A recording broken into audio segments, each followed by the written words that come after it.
Pastor, e qual é o correto entendimento do texto de 1 Pedro, capítulo 3, versículos 18 a 20, que fala sobre Jesus, após a sua morte, ter pregado aos espíritos em prisão?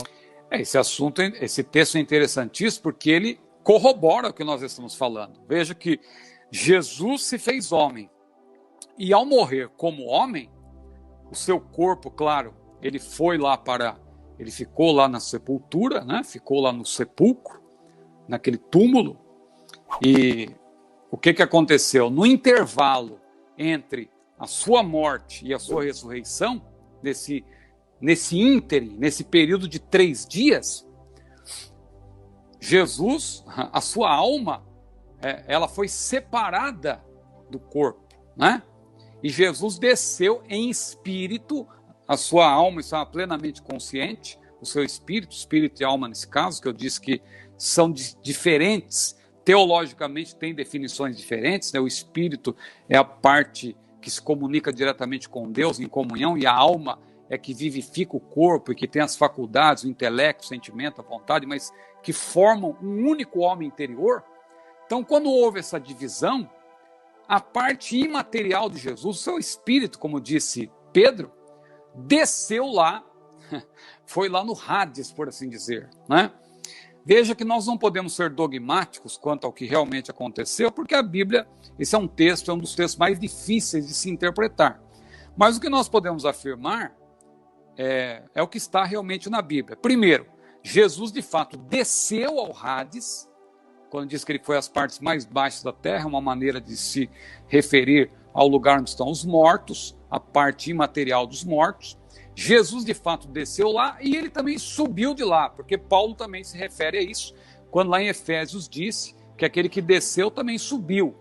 E ao subir ele levou o cativo o cativeiro, deu dons aos homens, ele mesmo deu uns para apóstolos, outros para profetas, e outros para evangelistas, outros para pastores e doutores, querendo o aperfeiçoamento dos santos. Mas veja, Jesus, então, o que nós podemos dizer? Jesus desceu e Jesus subiu. E ali, claro, fica uma possibilidade, aí nós não podemos ser dogmáticos, eu repito, mas nós podemos crer que quando Jesus desceu e subiu, ele transportou os justos que estavam no Hades. O texto de Lucas 16 diz que havia um abismo separador, tanto que o rico conseguiu avistar Lázaro, diz lá em Lucas 16, não é? Mas havia um abismo intransponível, um abismo separador. Isso mostra que o Sheol no Antigo Testamento, ou Hades no Novo Testamento, era um lugar só para onde iam justos e ímpios, mas não ficavam no mesmo lugar porque havia um abismo separador.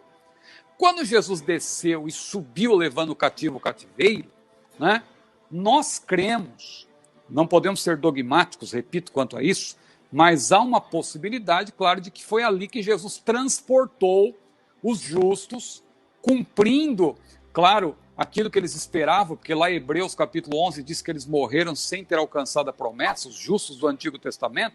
Veja que tem um bordão que diz que crente que tem promessa não morre, mas aqueles lá morreram. Só que Jesus cumpriu a promessa, que a promessa que Deus faz, ele cumpre. Mesmo que a pessoa já tenha morrido, Jesus foi lá, né? Tudo indica que tirou aqueles justos daquela divisão do Hades e levou para o paraíso, onde Paulo, em espírito, também esteve, diz lá 2 Coríntios capítulo 12. Mas nós podemos afirmar, então, que Jesus desceu e Jesus subiu. E outra coisa, Pedro diz que ele pregou.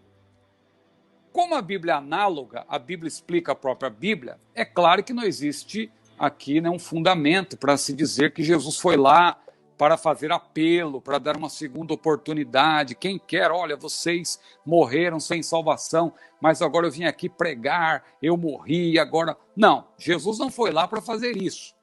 Ele foi lá para proclamar, esse termo no grego também fala de proclamação.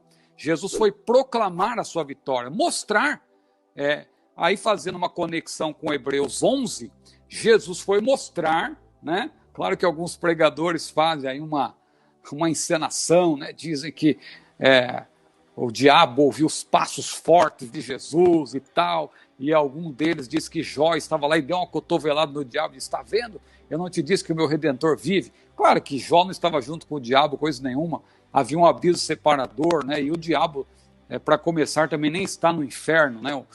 propriamente dito, no Hades, como se diz. O diabo, ele habita as regiões celestiais. Quando a Bíblia diz que Deus, as portas do inferno, do Hades não prevalecerão, e a gente faz uma aplicação nesse sentido, claro que é uma referência aos demônios, mas não ao local em si, porque o diabo nunca esteve a rigor, né? Alguém diz que Jesus tomou as chaves do inferno do diabo, né? Da morte do inferno, mas a Bíblia nunca diz que o diabo teve chaves. A Bíblia diz que Jesus tem as chaves, mas não diz que ele tomou do diabo. Mas são conexões que as pessoas vão fazendo e às vezes não observam com cuidado o que a Bíblia diz.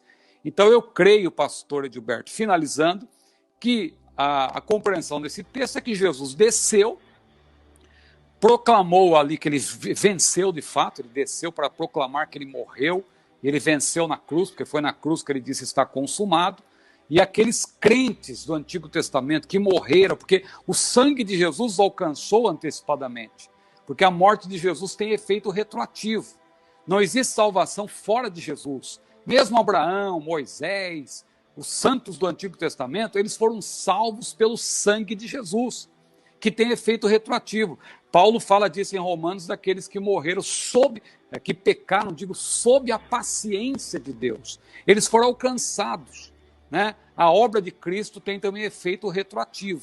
Então Jesus foi lá para mostrar para eles que eles creram nele sem ter visto ele em pessoa na terra, mas ele venceu e então ele proclamou a sua vitória e subiu. Eu creio que essa é uma posição aceitável, né? Não podemos ser dogmáticos, mas essa é uma posição aceitável do ponto de vista daquilo que nós, como pentecostais, esposamos.